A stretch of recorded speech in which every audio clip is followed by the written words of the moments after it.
अनपढ़ नंदों ने बसाया विधवा भाभी का घर। बस करो अनन्या, और कितना झगड़ोगी मुझसे? क्यों ना झगड़ूं?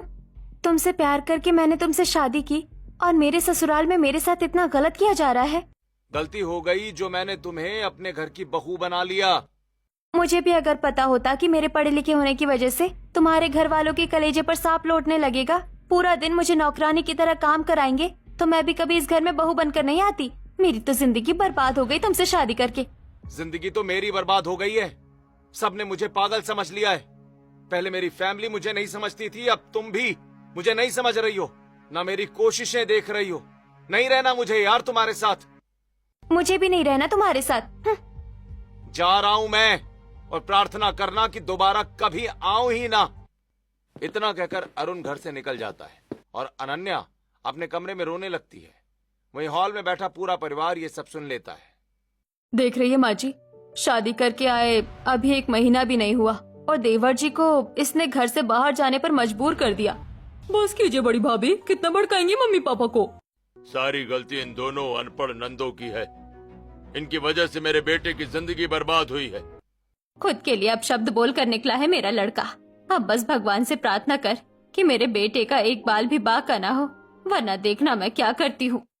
आखिर वो क्या कारण है कि अरुण और अनन्या के बीच झगड़ा हुआ और अरुण घर छोड़कर निकल गया? आखिर ऐसा क्या हुआ कि अनन्या की सास ने अनन्या को इतनी बड़ी धमकी दी? आइए ये जानने के लिए कहानी के शुरुआती दिनों में पहुंचते हैं। अरुण देखो, मेरे आगे पीछे तो कोई नहीं है और अब हम दोनों ही सेटल हो गए हैं, तो अब हमें शादी कर लेनी चाहिए।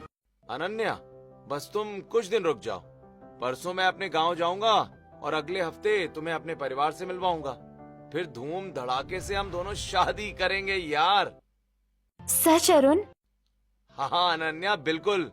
अनन्या और अरुण हाथों में हाथ डालकर एक दूसरे से प्यार भरी बातें करने लगते हैं। ऐसे ही समय बीतता है। अरुण अपने बड़े से गांव के घर में आता है, जहां पंडित दीनदयाल जी पूरे परिवार को अरुण के लिए लड़कियों का रिश्ता दिखा रहे होते हैं। रामलाल, शारदा जी, ये लड़कियां आपको जरूर पसंद आएंगी।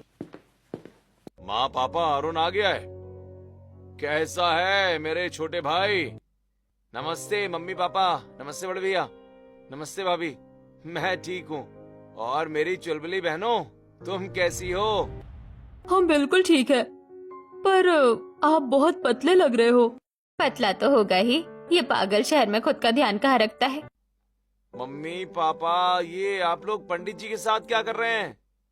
हम शादी करवाना चाहते हैं, इसलिए पंडित जी के साथ तेरे लिए लड़की ढूंढ रहे हैं। अरे ये क्या, मैं तो